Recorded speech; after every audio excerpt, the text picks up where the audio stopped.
દુનિયામાં તમારા બધાનું હાર્દિક સ્વાગત છે। આજનો આપણો ટોપિક છે શ્વસનની પ્રક્રિયા।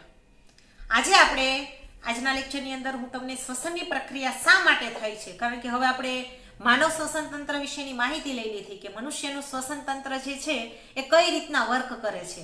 આ ઉપરાંત આપણે મનુષ્યનું જે શ્વસન તંત્ર છે આ શ્વસન તંત્રની અંદર કયા કયા અંગો ભાગ લે છે, જેની અંદર મેં નાકથી લઈ અને છેક આપણે ફેફસા સુધીની માહિતી લીધી હતી। એમાંય ખાસ કરીને મેં કાલે તમને સંવહન માર્ગ વિશેની માહિતી આપી હતી કે સંવહન માર્ગ એટલે શું, તો કે સંવહન માર્ગ એટલે બીજું કાંઈ નહીં, નાકથી ફેફસા સુધી જે પ્રક્રિયાઓ થાય છે, જે ઓક્સિજન જે છે અંદર જવાની પ્રક્રિયા છે એને આપણે સંવહન માર્ગ તરીકે ઓળખું। અને ત્યારબાદ આપણે વાયુ વિનિમયનો એક ભાગ જ્યાં હોય છે, વાયુકોષ્ઠ અને એની જે નલિકાઓ છે એ શ્વસન તંત્રનું શ્વસન અથવા તો વાયુ વિનિમયનો ભાગ બનાવે છે। આપણે બે ભાગ વિશેની કાલે માહિતી લીધી હતી, એક તો સંવહન ભાગ, ત્યારબાદ બીજો ભાગ જે હતો એ શ્વસન અથવા તો વાયુ વિનિમય ભાગ। સંવહન ભાગ જે છે એ આપણો ક્યાંથી ક્યાં સુધીનો આપણે કાલે જોયું તો કાલે મેં તમને કીધું હતું કે બાહ્ય નાસિકા છિદ્રથી શરૂ થઈ અને અંત્ય શ્વાસવાહિકા, આપણે અહીંથી બાહ્ય નાસિકા છિદ્રથી લઈ અને જે અંત્ય શ્વાસવાહિકા હતી અહીંયા સુધીનો જે ભાગ છે એને સંવહન ભાગ કીધો હતો। અંત્ય શ્વાસવાહિકાની નીચે આપણે ખબર જ છે કે વાયુકોષ્ઠો હતા, રેડી। એટલે વાયુકોષ્ઠથી વાયુ વિનિમય ભાગ ચાલુ થશે, એટલે વાયુકોષ્ઠ અને એની જે નલિકાઓ છે, વાયુકોષ્ઠ અને તેની જે નલિકાઓ છે આ નલિકાઓનો જે ભાગ છે આ ભાગને શ્વસન ભાગ અથવા તો વાયુ વિનિમય ભાગ તરીકે ઓળખવામાં આવે છે। એટલે આ વસ્તુ તમારે એકદમ કાલે જ મેં કરાવી દીધી, આ તમારે ક્લિયર રાખવાની છે। જો સંવહન ભાગ બોલો એટલે તમારા મગજમાં આ આવી જવું જોઈએ, બાહ્ય નાસિકા છિદ્રથી લઈ અને છેક અંત્ય શ્વાસવાહિકાનો રસ્તો તમને ક્લિયર હોવો જોઈએ। અને જો આપણે શ્વસન અથવા તો વાયુ વિનિમય ભાગ બોલો એટલે અંત્ય શ્વાસવાહિકા પછી આપણે ખબર જ છે કે વાયુકોષ્ઠ હતા અને આ વાયુકોષ્ઠની ફરતે રુધિર કેશિકાઓનું ગુચ્છ હતું। એટલે વાયુકોષ્ઠ અને એની જે નલિકાઓ છે આ બધી નલિકાઓ ભેગી મળી અને વાયુ વિનિમય ભાગ જે છે એ બનાવે છે। આપણે અહીંયા સુધીની વસ્તુ આપણે ક્લિયર કરી નાખી છે। તો હવે આપણે આમ કહીએ તો શ્વસનની પ્રક્રિયા માટે જો જવાબદાર કોઈ ભાગ હોય તો કોણ હતો? ફેફસા। આપણે આના વિશેની પણ આપણે કાલે માહિતી લઈ લીધી કે ફેફસા જે છે કેવા હોય છે। ફેફસા જે છે, હવે બીજો પ્રશ્ન ઉદ્ભવશે કે ફેફસામાં આવી બધી પ્રક્રિયાઓ કઈ રીતના થાય છે, એવું તો શું થાય છે કે બહારનો ઓક્સિજન જે છે ફેફસામાં આવે છે અને ફેફસામાંથી કાર્બન ડાયોક્સાઇડ જે છે એ બહાર ધકેલી દેશે। તો આ પ્રક્રિયામાં આપણા શરીરની અંદર કેવા કેવા અંગો જે છે એ ભાગ લે છે આપણે એની માહિતી લઈએ। તો ફેફસા તો આપને ખબર જ છે કે પોતે અંતસ્થ રચનાની દ્રષ્ટિએ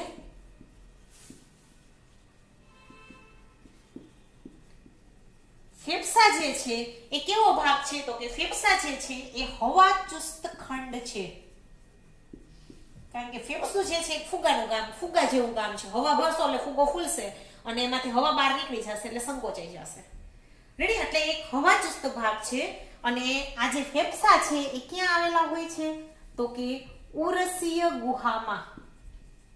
ઉરસીય ગુહા એટલે મેં તમને કીધું હતું ત્રણ ગુહા વિશે, ધારો કે ઉરસીય ગુહા અને ઉદરીય ગુહા વચ્ચેનો પણ મેં તમને ડિફરન્સ કીધો હતો। ઉરસીય ગુહા એટલે કે જ્યાં ફેફસા અને પાસળીઓ જ્યાં ગોઠવાયેલી છે ત્યાં જે અવકાશ છે એને ઉરસીય ગુહા કહેવામાં આવે છે, અને ઉદરીય ગુહા એટલે પેટનો જે અવકાશ છે એને આપણે ઉદરીય ગુહા તરીકે ઓળખવામાં આવે છે। ઉરસીય ગુહા એટલે બીજું કંઈ નહીં, અહીંથી આપણા જે ફેફસા આપણી જે છેલ્લી પાસળી છે ત્યાં સુધીનો ભાગ એટલે ઉરસીય ગુહા।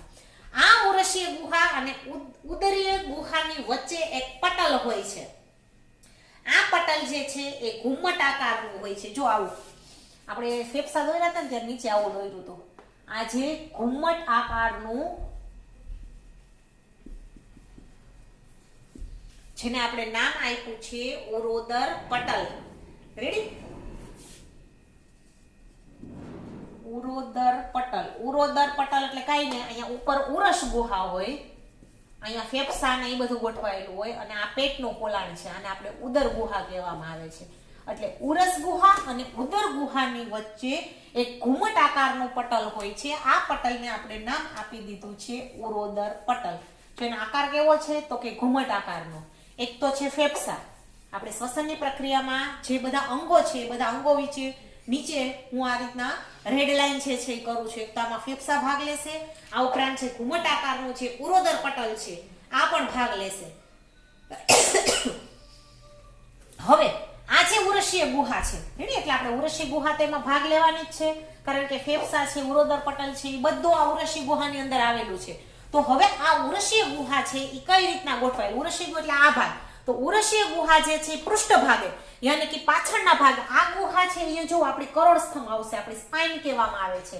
રેડી? એટલે આ જે ઉરસીય ગુહા છે આ ઉરસીય ગુહા પૃષ્ઠ બાજુએ કોની સાથે જોડાયેલી હોય છે? કરોડસ્થમ સાથે. આપણી જે સ્પાઇન જે છે કરોડસ્થમ, આપણા શરીરનો જો મુખ્ય આધાર કોઈ હોય તો આ કરોડસ્થમ. જો કરોડસ્થમની અંદર કોઈ પણ પ્રકારનો ફોલ્ટ આવી ગયો તો આખા શરીરની અંદર ફોલ્ટ ઊભા થશે, કારણ કે કરોડસ્થમ જે છે કરોડસ્થમમાંથી જ જે સંવેદના જે છે એ સીધી મગજને પહોંચશે. રેડી? એટલે આ રીતના ઉરસીય ગુહા પૃષ્ઠ બાજુ યાની કે પાછળના ભાગે એ કરોડસ્થમ સાથે જોડાયેલી હોય છે અને વક્ષ બાજુએ એ ઉરોસ્થિ સાથે જોડાયેલું હોય છે. વક્ષ બાજુએ કેની સાથે જોડાયેલી હોય છે? ઉરોસ્થિ. ઉરોસ્થિ એટલે હાડકાનું નામ છે, બોનનું નામ છે. આગળના ભાગે હોય છે, છાતીના ભાગમાં વચ્ચે જે હાડકો હોય છે, ટૂંકમાં જે પેલી રિબ્સ હોય છે ને આગળ અહીંયા ઉરોસ્થની ગોઠવણી. જ્યારે હું તમને જ્યારે કંકાલ તંત્ર જ્યારે કરાવીશ સ્કેલેટન સિસ્ટમ, ત્યારે સ્કેલેટન સિસ્ટમની અંદર આ ઉરોસ્થિ જે છે એનું સ્થાન આવશે. જે તમારી પાંસળી છે ત્યાં તમે હાથથી ટચ કરો તો તમારા હાથમાં એક બોન જે છે હાથમાં આવશે, જેને ઉરોસ્થિ તરીકે ઓળખવામાં આવે છે. એટલે પૃષ્ઠ બાજુએ કરોડસ્થમ સાથે જોડાયેલું હોય છે, વક્ષ બાજુએ ઉરોસ્થિ સાથે જોડાયેલું હોય છે અને પાર્શ્વ બાજુએ રિબ્સ યાની કે પાસળીઓ સાથે જોડાયેલું હોય છે. પાસળીઓ જો આપણો જે ફિગર મેં કાલે તમને ડ્રો કર્યો તેના સાઈડમાં પાસળીઓના કટકા હતા. જો પાસળીઓનો કપાયેલો છેડો. રેડી? એટલે આ પાસળીઓની સંખ્યા કેટલી હોય છે, તરતી પાસળી શું છે, સાચી પાસળી શું છે, ખોટી પાસળી, આ બધા વિશેની માહિતી જ્યારે તમે સ્કેલેટન સિસ્ટમ જ્યારે હું તમને કરાવીશ ત્યારે બધા જ બોન્સ વિશેની માહિતી આપીશ. રેડી? એટલે આ રીતના ઉરસીય ગુહા જે છે એ પૃષ્ઠ બાજુએ કરોડસ્થમ સાથે, વક્ષ બાજુએ ઉરોસ્થિ સાથે જોડાયેલું હોય છે અને પાર્શ્વ બાજુએ એ પાસળીઓ સાથે એનું જોડાણ હોય છે. રેડી? એટલે આ જે ગોઠવણી છે આ ગોઠવણીની અંદર કંઈક દબાણ જે છે એની અંદર જ્યારે ફેરફાર થશે આને ફુફુસીય ગુહા કહેવામાં આવે છે. રેડી? આ જે ઉરસીય ગુહા જે છે એના કદમાં વધઘટ થશે. ઉરસીય ગુહાનું કદ ઘણી વખત વધશે, ઉરસીય ગુહાનું કદ ઘણી વખત ઘટશે. આ કદમાં ફેરફાર થવાને લીધે વાયુઓની આપલે જે છે એ જોવા મળે છે.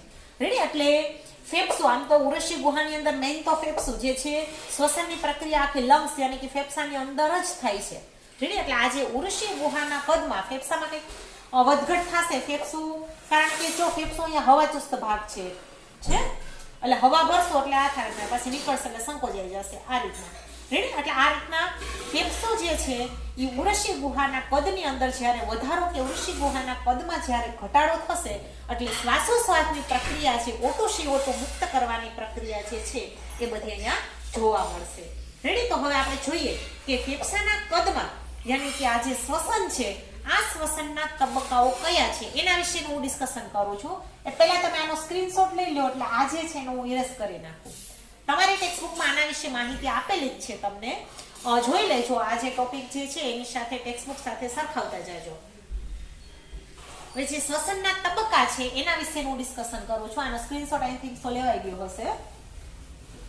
તો આપણે શ્વસનના તબક્કાઓ વિશેની વાત કરીએ કે જે વાત વિનિમયની જે પ્રક્રિયા થાય છે, O2 CO2 ના વહનની પ્રક્રિયા, આપણે આ જે પ્રક્રિયા વિશેની માહિતી લઈએ. શ્વસનના તબક્કા.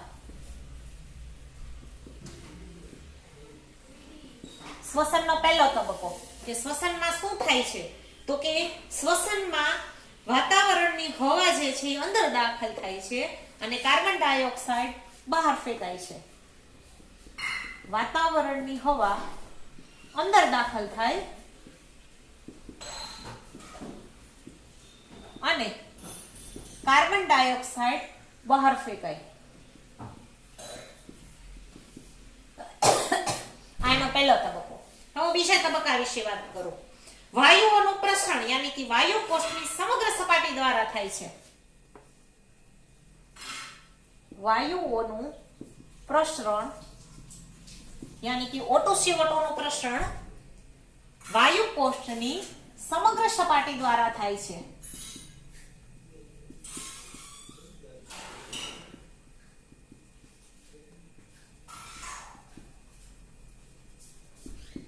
હવે શ્વસનનો ત્રીજો તબક્કો કે આમાં શું થાય છે તો કે વાયુઓનું વહન રુધિર દ્વારા થાય છે.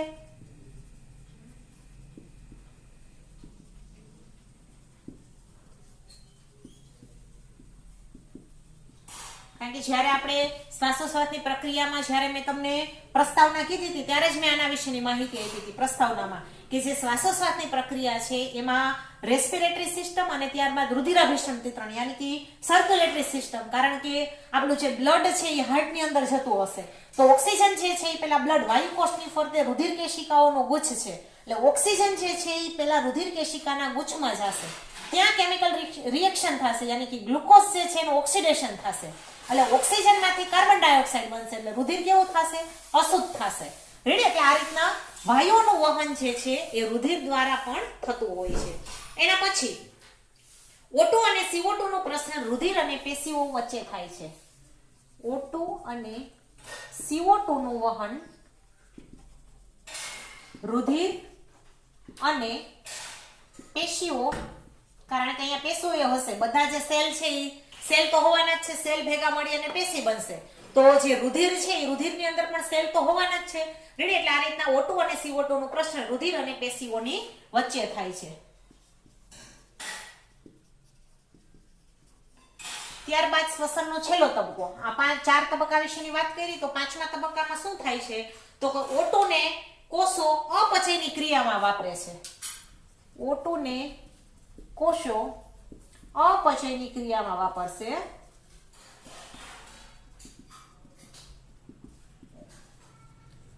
અને પરિણામે CO2 મુક્ત થશે.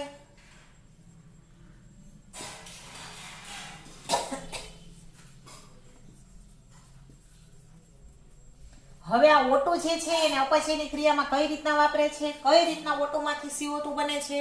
ગ્લુકોઝનું ઓક્સિડેશન યાની કે ગ્લાયકોલિસિસની પ્રક્રિયા જે છે એ જ્યારે હું તમને 14મું ચેપ્ટર કરાવીશ, વનસ્પતિની અંદર આપણે શ્વાસોશ્વાસની પ્રક્રિયા ભણવાની છે.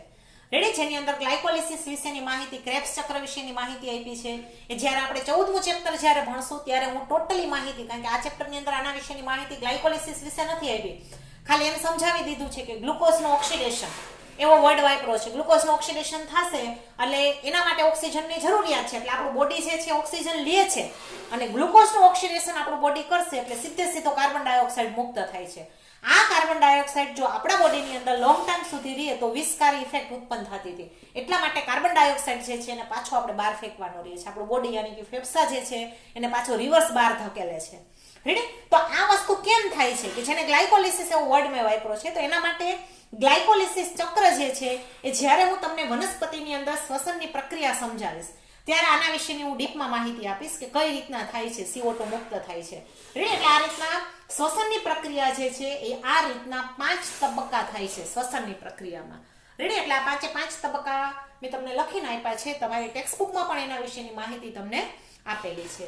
રેડી? તો હવે નેક્સ્ટ લેક્ચરની અંદર આજે શ્વાસોશ્વાસની જે પ્રક્રિયા છે એનું મિકેનિઝમ શું છે કે કઈ રીતના ઉરોદર પટલ જે ઘુમટ આકારનું છે એ કઈ રીતના સંકોચનની પ્રક્રિયા થાય છે, જે આપણી પાસળીઓ છે આ પાસળીઓની વચ્ચે જે ઇન્ટરકોસ્ટલ મસલ્સ આવેલા છે આ મસલની અંદર કઈ રીતના સંકોચનની પ્રક્રિયાઓ અને કઈ રીતના ડિલિશનની જે પ્રક્રિયાઓ થાય છે આ બધા જ વિશેની માહિતી જ્યારે આપણે શ્વાસોશ્વાસની પ્રક્રિયામાં જ્યારે એનું મિકેનિઝમ આપણે ભણશું એની અંદર હું તમને કરાવીશ.